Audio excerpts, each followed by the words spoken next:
Ladies and gentlemen, please rise and welcome BJ the Chicago Kid to sing our national anthem.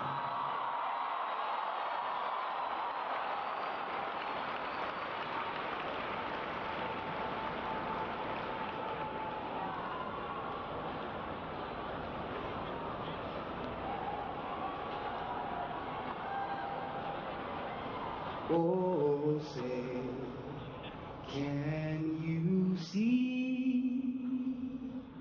by the dawn's early light what so proudly we hailed as the twilight's last gleaming, whose broad stripes and bright stars through the pale rollers fight o'er the ramparts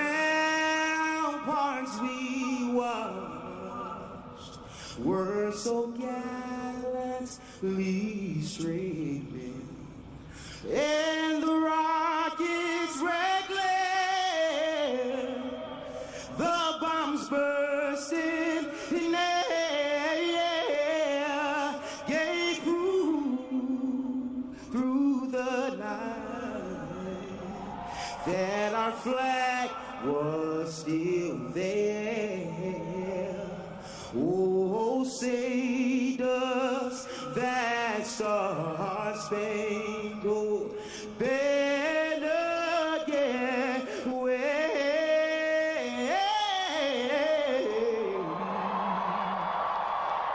for the land of the free and the home of the brave.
Ladies and gentlemen, please welcome the 44th President of the United States, Barack Obama.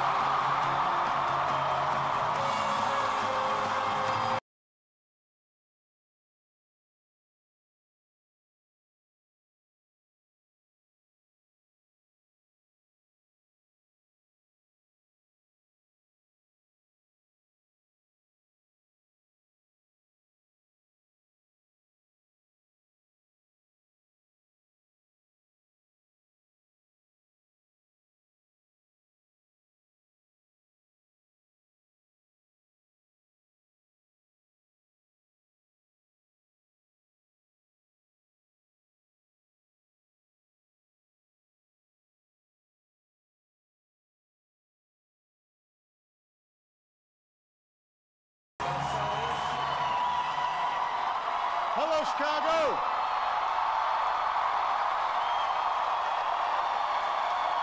It's good to be home. Thank you. Thank you, everybody. Thank you.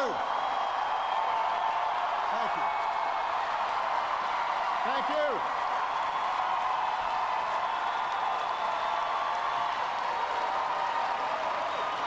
Thank you so much. Thank you. Thank you. Thank you.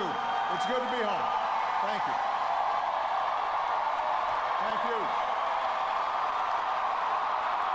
Thank you. All right. Thank you. Thanks. All right, everybody sit down.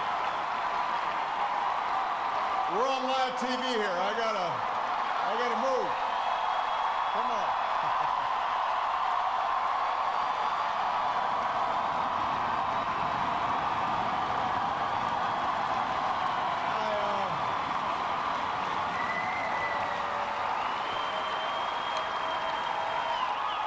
You can tell that I'm you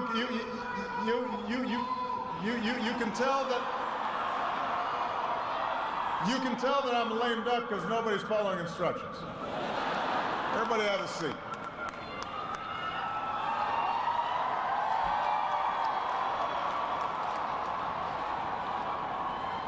My fellow Americans,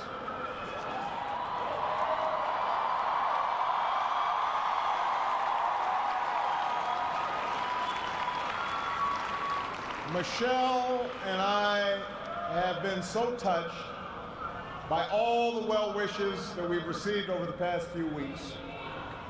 But tonight it's my turn to say thanks. Whether we have seen eye to eye or rarely agreed at all, my conversations with you, the American people, in living rooms and in schools, at farms, on factory floors, at diners, and on distant military outposts. Those conversations are what have kept me honest and kept me inspired and kept me going. And every day I have learned from you. You made me a better president, and you made me a better man. So I first came to Chicago when I was in my early 20s, and I was still trying to figure out who I was, still searching for a purpose in my life.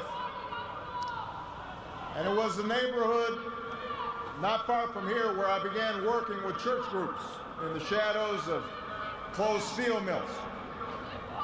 It was on these streets where I witnessed the power of faith and the quiet dignity of working people in the face of struggle and loss.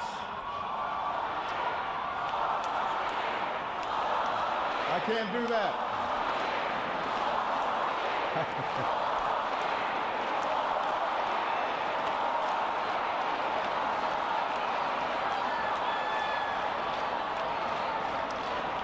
Now, this is where I learned that change only happens when ordinary people get involved and they get engaged and they come together to demand it. After 8 years as your president, I still believe that. And it's not just my belief. It's the beating heart of our American idea, our bold experiment in self-government. It's the conviction that we are all created equal, endowed by our Creator with certain unalienable rights, among them life, liberty, and the pursuit of happiness. It's the insistence that these rights, while self-evident, have never been self-executed. That we, the people, through the instrument of our democracy, can form a more perfect union. What a radical idea. The great gift that our founders gave to us. The freedom to chase our individual dreams through our sweat and toil and imagination, and the imperative to strive together as well to achieve a common good, a greater good. For 240 years, our nation's call to citizenship has given work and purpose to each new generation. It's what led patriots to choose republic over tyranny. pioneers to trek west, slaves to brave that makeshift railroad to freedom. It's what pulled immigrants and refugees across oceans in the Rio Grande. It's what pushed women to reach for the ballot. It's what powered workers to organize. It's why GIs gave their lives at Omaha Beach, in Iwo Jima, Iraq, and Afghanistan. And why men and women from Selma to Stonewall were prepared to give theirs as well. So that's what we mean when we say America's exceptional. Not that our nation's been flawless from the start, but that we have shown the capacity to change and make life better for those who follow. Yes, our progress has been uneven. The work of democracy has always been hard. It's always been contentious. Sometimes it's been bloody. For every 2 steps forward, it often feels we take 1 step back. But the long sweep of America has been defined by forward motion, a constant widening of our founding creed to embrace all, and not just some.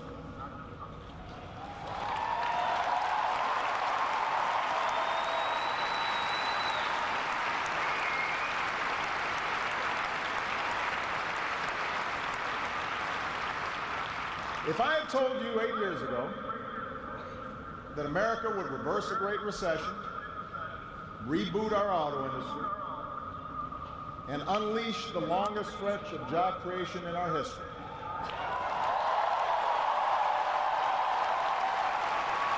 if I had told you that we would open up a new chapter with the Cuban people, shut down Iran's nuclear weapons program without firing a shot, take out the mastermind of 9/11. If I had told you that we would win marriage equality and secure the right to health insurance for another 20 million of our fellow citizens,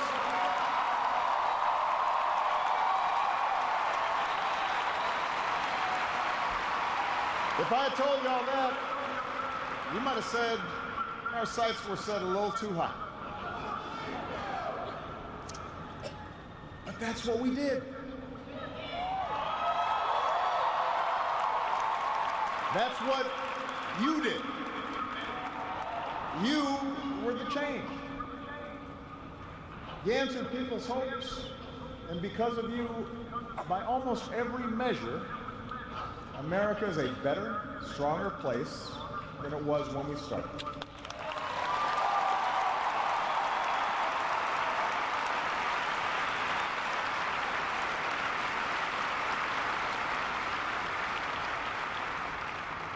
In 10 days, the world will witness a hallmark of our democracy.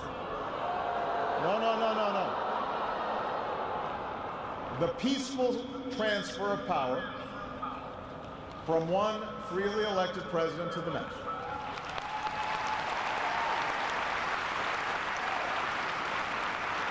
I committed to President-elect Trump that my administration would ensure the smoothest possible transition, just as President Bush did for me. Because it's up to all of us to make sure our government can help us meet the many challenges we still face. We have what we need to do so. We have everything we need to meet those challenges. After all, we remain the wealthiest, most powerful, and most respected nation on earth. Our youth, our drive, our diversity and openness, our boundless capacity for risk and reinvention means that the future should be ours. But that potential will only be realized if our democracy works. Only if our politics better reflects the decency of our people. Only if all of us, regardless of party affiliation or particular interests, help restore the sense of common purpose that we so badly need right now. And that's what I want to focus on tonight: the state of our democracy. Understand, democracy does not require uniformity. Our founders argued, they quarreled, eventually they compromised. They expected us to do the same.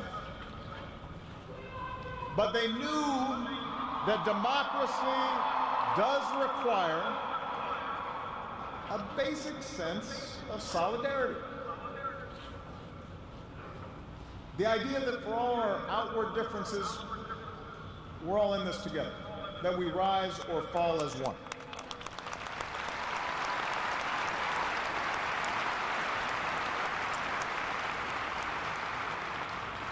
There have been moments throughout our history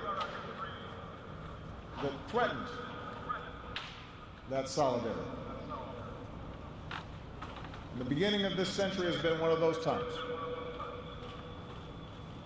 A shrinking world, growing inequality, demographic change, and the specter of terrorism.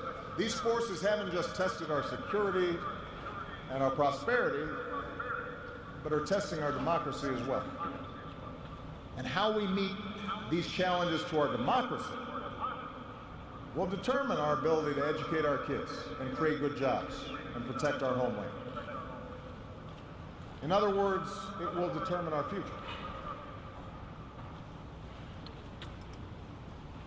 To begin with, our democracy won't work without a sense that everyone has economic opportunity.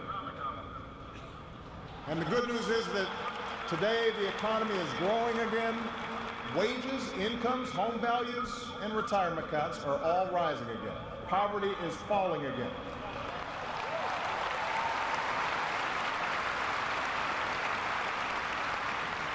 The wealthy are paying a fair share of taxes, even as the stock market shatters records.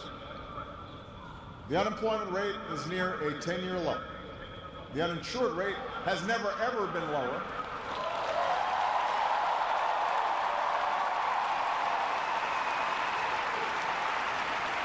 Healthcare costs are rising at the slowest rate in 50 years.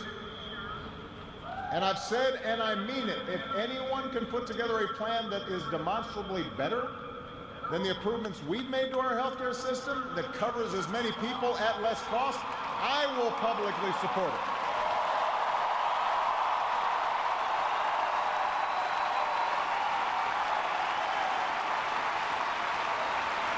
Because that, after all, is why we serve. Not to score points or take credit, but to make people's lives better. But for all the real progress that we've made, we know it's not enough. Our economy doesn't work as well or grow as fast when a few prosper at the expense of a growing middle class and ladders for folks who want to get into the middle class. That's the economic argument, but stark inequality is also corrosive to our democratic idea. While the top 1% has amassed a bigger share of wealth and income, too many of our families in inner cities and in rural counties have been left behind. The laid-off factory worker, the waitress or healthcare worker who's just barely getting by and struggling to pay the bills, convinced that the game is fixed against them, that their government only serves the interests of the powerful. That's a recipe for more cynicism and polarization in our politics. Now, there are no quick fixes to this long-term trend. I agree, our trade should be fair and not just free. But the next wave of economic dislocations won't come from overseas. It will come from the relentless pace of automation that makes a lot of good middle-class jobs obsolete. And so we're going to have to forge a new social compact to guarantee all our kids the education they need, to give workers the power to unionize for better wages, to update the social safety net to reflect the way we live now, and make more reforms to the tax code so corporations and individuals who reap the most from this new economy don't avoid their obligations to the country that's made their very success possible.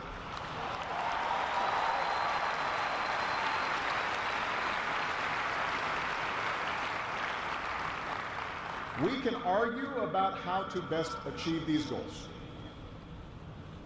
but we can't be complacent about the goals themselves. For if we don't create opportunity for all people, the disaffection and division that has stalled our progress will only sharpen in years to come. There's a second threat to our democracy, and this one is as old as our nation itself. After my election, there was talk of a post-racial America. And such a vision, however well-intended, was never realistic. Race remains a potent and often divisive force in our society. Now, I've lived long enough to know that race relations are better than they were 10 or 20 or 30 years ago, no matter what some folks say. You can see it not just in statistics, you see it in the attitudes of young Americans across the political spectrum. But we're not where we need to be. And all of us have more work to do. If every economic issue is framed as a struggle between a hardworking white middle class and an undeserving minority, then workers of all shades are going to be left fighting for scraps while the wealthy withdraw further into their private enclaves.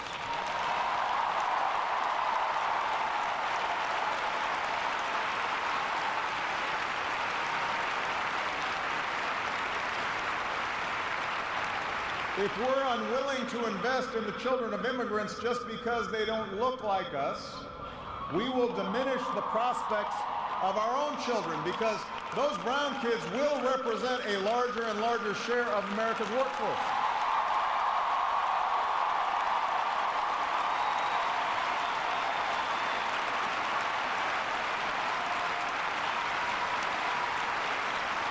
And we have shown that our economy doesn't have to be a zero-sum game. Last year, incomes rose for all races, all age groups, for men and for women. So if we're going to be serious about race going forward, we need to uphold laws against discrimination in hiring and in housing and in education and in the criminal justice system. That is what our Constitution and our highest ideals require.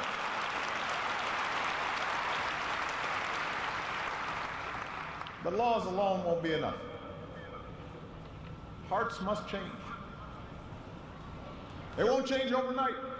Social attitudes oftentimes take generations to change. But if our democracy is to work the way it should in this increasingly diverse nation, then each one of us need to try to heed the advice of a great character in American fiction, Atticus Finch, who said, "You never really understand a person until you consider things from his point of view, until you climb into his skin and walk around in it." For blacks and other minority groups, that means tying our own very real struggles for justice to the challenges that a lot of people in this country face. Not only the refugee or the immigrant or the rural poor or the transgender American, but also the middle-aged white guy who, from the outside, may seem like he's got advantages, but has seen his world upended by economic and cultural and technological change. We have to pay attention and listen.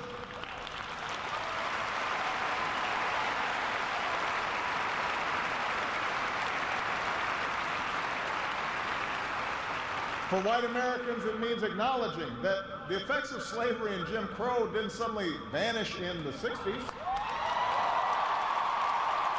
That when minority groups voice discontent, they're not just engaging in reverse racism or practicing political correctness.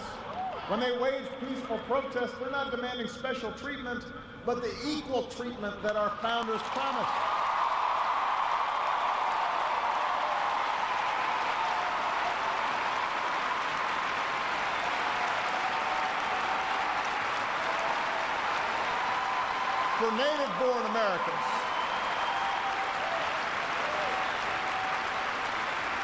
For native-born Americans, it means reminding ourselves that the stereotypes about immigrants today were said almost word for word about the Irish and Italians and Poles, who it was said were going to destroy the fundamental character of America. And as it turned out, America wasn't weakened by the presence of these newcomers. These newcomers embraced this nation's creed, and this nation was strengthened. So, regardless of the station that we occupy, we all have to try harder. We all have to start with the premise that each of our fellow citizens loves this country just as much as we do, that they value hard work and family just like we do, that their children are just as curious and hopeful and worthy of love as our own.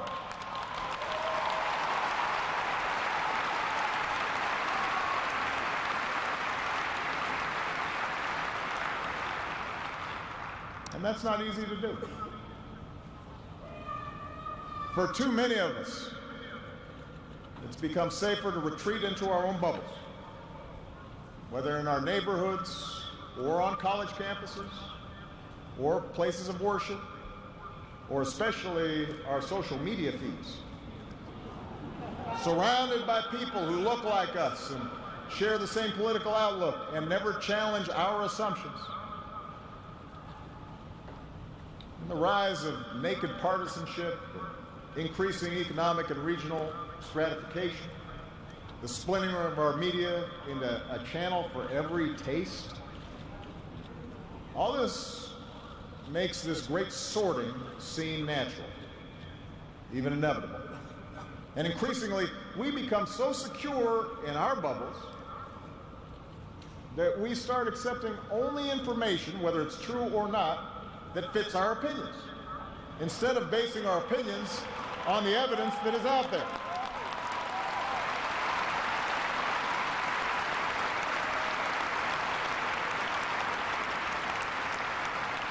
And this trend represents a third threat to our democracy. Look, politics is a battle of ideas. That's how our democracy was designed. In the course of a healthy debate, we prioritize different goals and the different means of reaching them. But without some common baseline of facts, without a willingness to admit new information, and concede that your opponent might be making a fair point, and that science and reason matter, then we're going to keep talking past each other, and we'll make common ground and compromise impossible.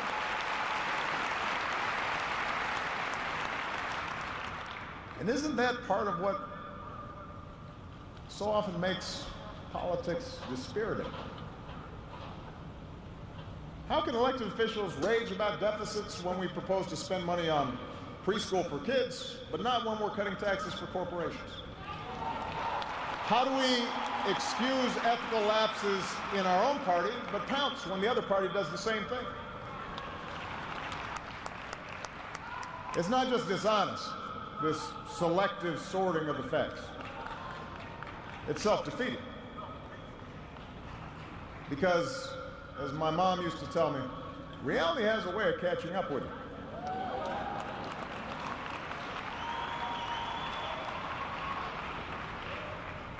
Take the challenge of climate change. In just 8 years, we've halved our dependence on foreign oil. We've doubled our renewable energy. We've led the world to an agreement that has the promise to save this planet.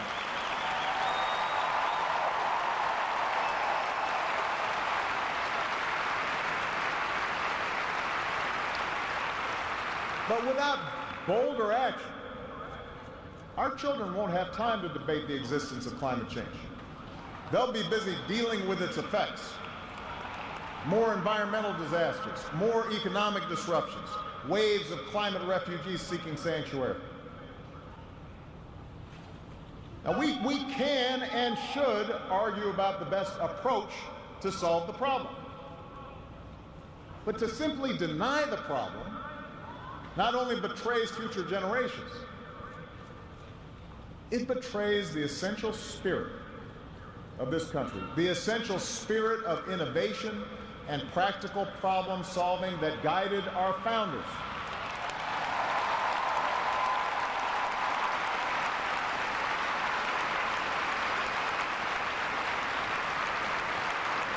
It is that spirit born of the Enlightenment that made us an economic powerhouse. The spirit that took flight at Kitty Hawk and Cape Canaveral. The spirit that cures disease and put a computer in every pocket. It's that spirit, a faith in reason and enterprise and the primacy of right over might that allowed us to resist the lure of fascism and tyranny during the Great Depression, that allowed us to build a post-World War II order with other democracies, an order based not just on military power or national affiliations, but built on principles: the rule of law, human rights, freedom of religion and speech and assembly, and an independent press.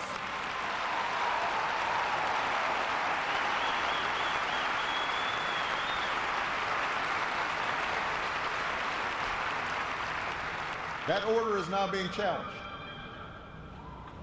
First, by violent fanatics who claim to speak for Islam. More recently, by autocrats in foreign capitals who see free markets and open democracies and civil society itself as a threat to their power. The peril each poses to our democracy is more far-reaching than a car bomb or a missile.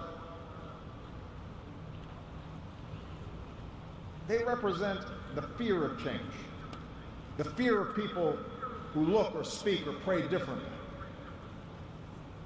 a contempt for the rule of law that holds leaders accountable, an intolerance of dissent and free thought, the belief that the sword or the gun or the bomb or the propaganda machine is the ultimate arbiter of what's true and what's right.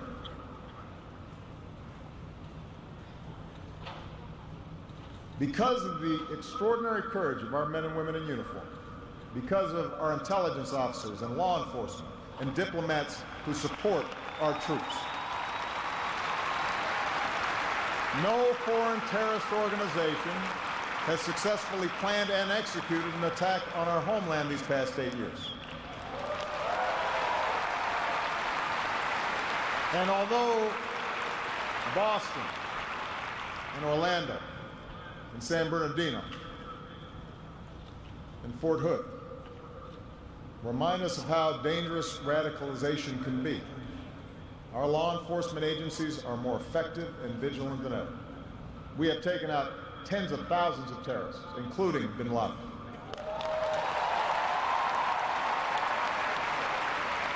The global coalition we're leading against ISIL has taken out their leaders and taken away about half their territory.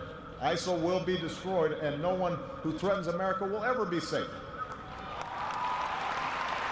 And to all who serve or have served, it has been the honor of my lifetime to be your commander-in-chief. And we all owe you a deep debt of gratitude.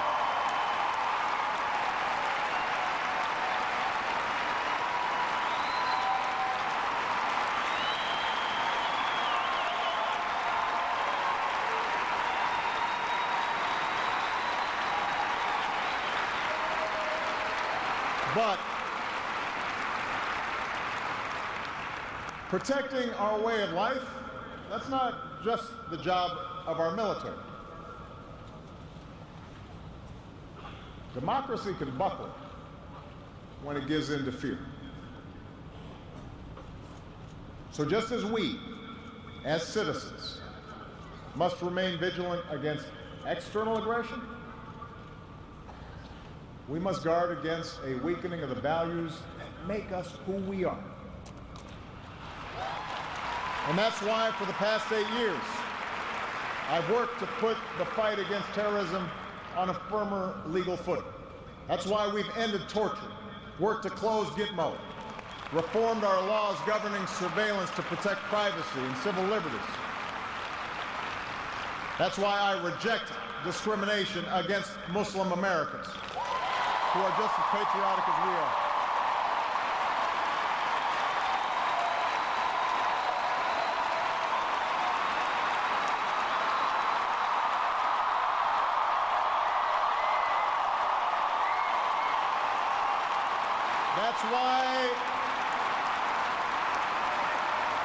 That's why we cannot withdraw. That's why we cannot withdraw from big global fights to expand democracy and human rights and women's rights and LGBT rights. No matter how imperfect our efforts, no matter how expedient ignoring such values may seem, that's part of defending America.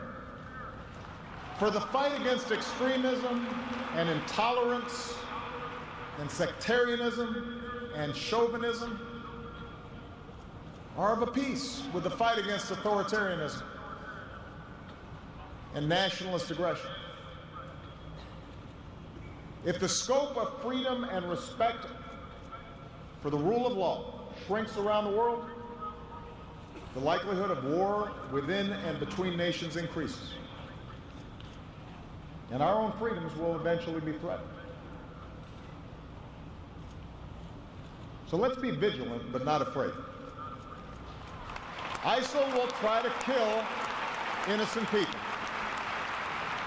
But they cannot defeat America unless we betray our Constitution and our principles in the fight.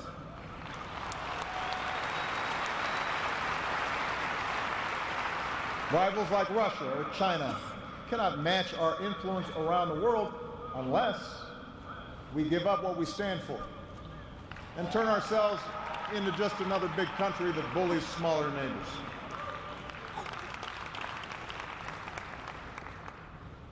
Which brings me to my final point.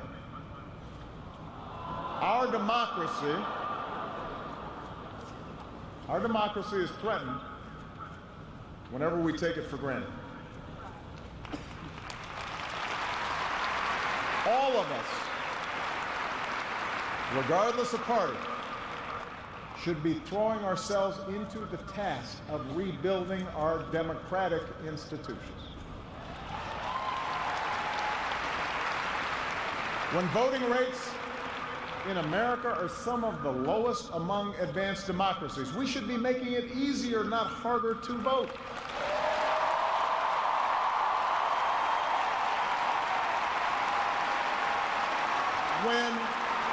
When trust in our institutions is low, we should reduce the corrosive influence of money in our politics and insist on the principles of transparency and ethics in public service. When Congress is dysfunctional, we should draw our congressional districts to encourage politicians to cater to common sense and not rigid extremes.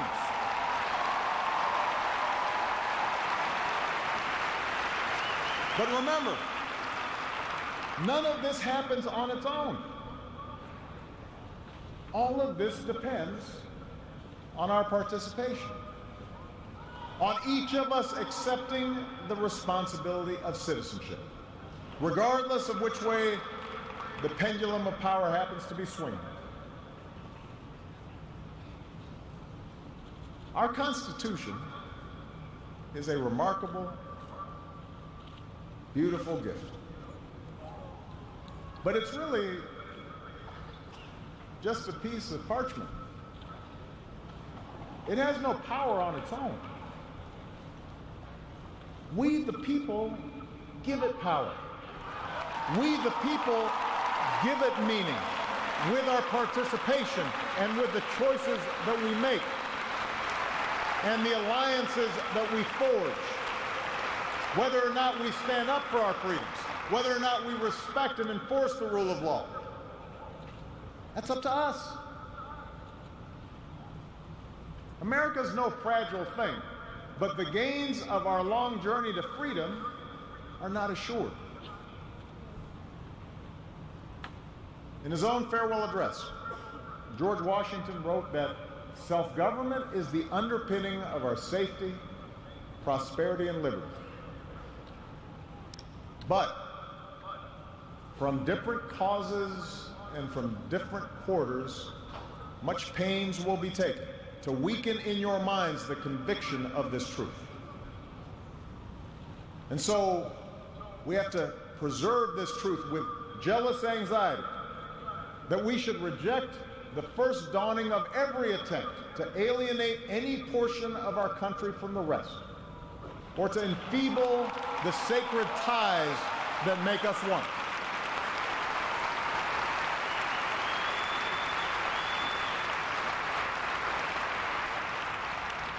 America, we weaken those ties when we allow our political dialogue to become so corrosive that people of good character aren't even willing to enter into public service. So coarse with rancor that Americans with whom we disagree are seen not just as misguided, but as malevolent. We weaken those ties when we define some of us as more American than others. When we write off the whole system as inevitably corrupt. And when we sit back and blame the leaders we elect without examining our own role in electing them.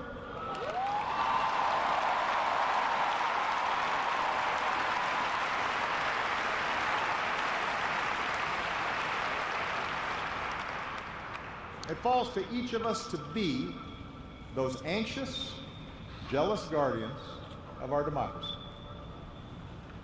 To embrace the joyous task we've been given to continually try to improve this great nation of ours. Because for all our outward differences, we in fact all share the same proud title. The most important office in democracy. Citizen. Citizen.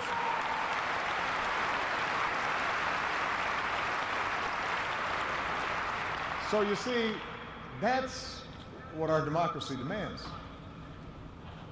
It needs you. Not just when there's an election, not just when your own narrow interest is at stake, but over the full span of a lifetime. If you're tired of arguing with strangers on the internet, try talking with one of them in real life.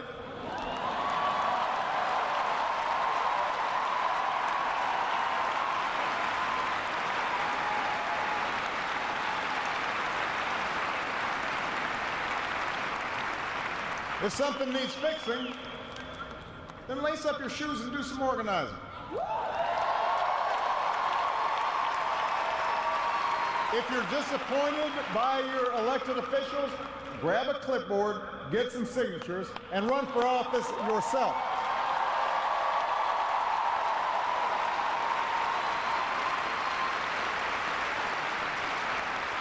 Show up. Dive in. Stay at it. Sometimes you'll win. Sometimes you'll lose. Presuming a reservoir of goodness in other people, that can be a risk. And there will be times when the process will disappoint you. But for those of us fortunate enough to have been part of this work and to see it up close, let me tell you, it can energize and inspire. And more often than not, your faith in America and in Americans will be confirmed. Mine sure has been. Over the course of these 8 years, I've seen the hopeful faces of young graduates and our newest military officers. I have mourned with grieving families, searching for answers, and found grace in Charleston Church. I've seen our scientists help a paralyzed man regain his sense of touch. I've seen wounded warriors who at points were given up for dead walk again. I've seen our doctors and volunteers rebuild after earthquakes and stop pandemics in their tracks. I've seen the youngest of children remind us through their actions and through their generosity of our obligations to care for refugees or work for peace. And above all, to look out for each other.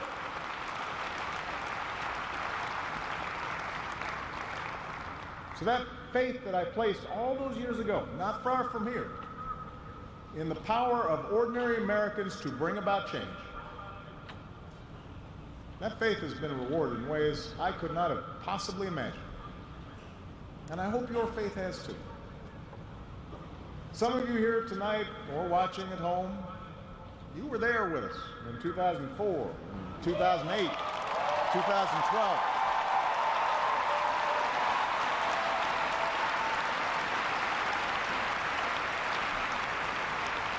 Maybe you still can't believe we pulled this whole thing off. Let me tell you, you're not the only ones. Michelle,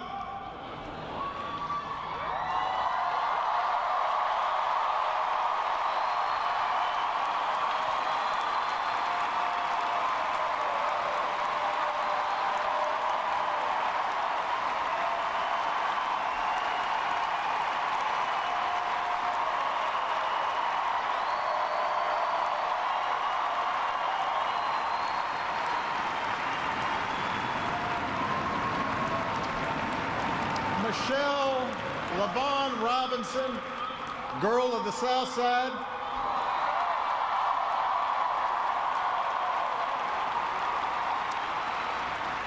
For the past 25 years, you have not only been my wife and mother of my children, you have been my best friend.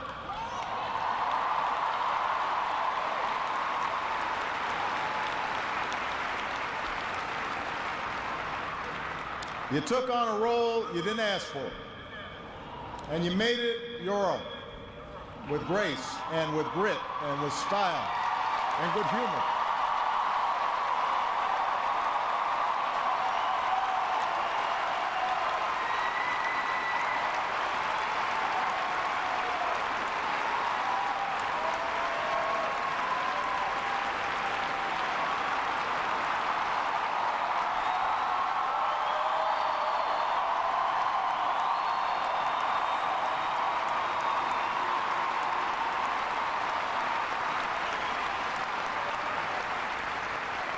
You made the White House a place that belongs to everybody. And a new generation sets its sights higher because it has you as a role model. So you have made me proud, and you have made the country proud.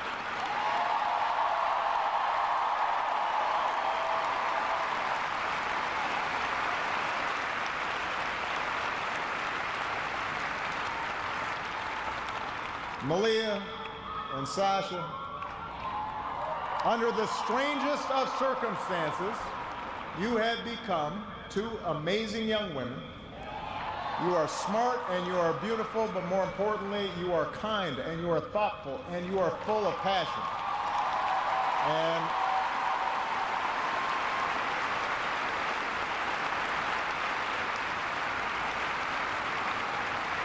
you wore the burden of years in the spotlight so easily. Of all that I have done in my life, I am most proud to be your dad.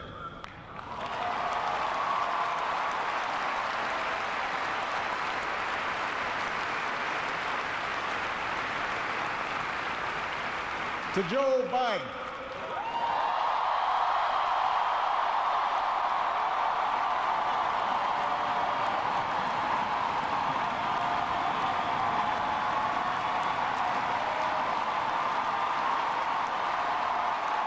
the scrappy kid from Scranton who became Delaware's favorite son. You were the first decision I made as a nominee, and it was the best. Not just because you have been a great vice president, but because in the bargain I gained a brother. And we love you and Jill like family, and your friendship has been one of the great joys of our lives.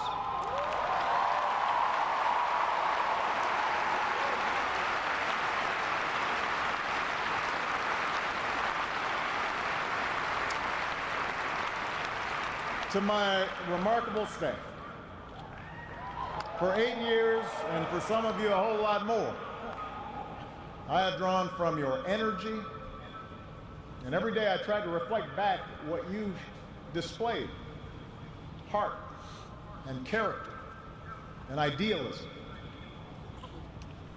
I've watched you grow up, get married, have kids, start incredible new journeys of your own.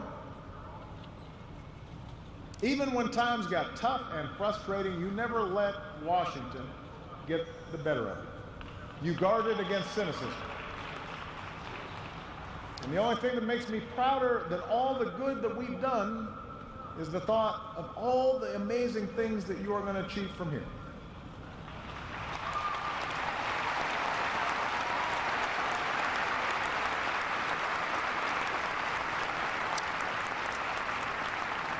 And to all of you out there, every organizer who moved to an unfamiliar town, every kind family who welcomed them in, every volunteer who knocked on doors, every young person who cast a ballot for the first time, every American who lived and breathed the hard work of change, you are the best supporters and organizers anybody could ever hope for, and I will be forever grateful. Because you did change the world. You did. And that's why I leave this stage tonight even more optimistic about this country than when we started. Because I know our work has not only helped so many Americans, it has inspired so many Americans, especially so many young people out there, to believe that you can make a difference, to hitch your wagon to something bigger than yourselves. Let me tell you, this generation coming up, unselfish, altruistic, creative, patriotic, I've seen you in every corner of the country. You believe in a fair and just and inclusive America. You know that constant change has been America's hallmark, that it's not something to fear, but something to embrace. You are willing to carry this hard work of democracy forward. You'll soon outnumber all of us, and I believe as a result, the future is in good hands.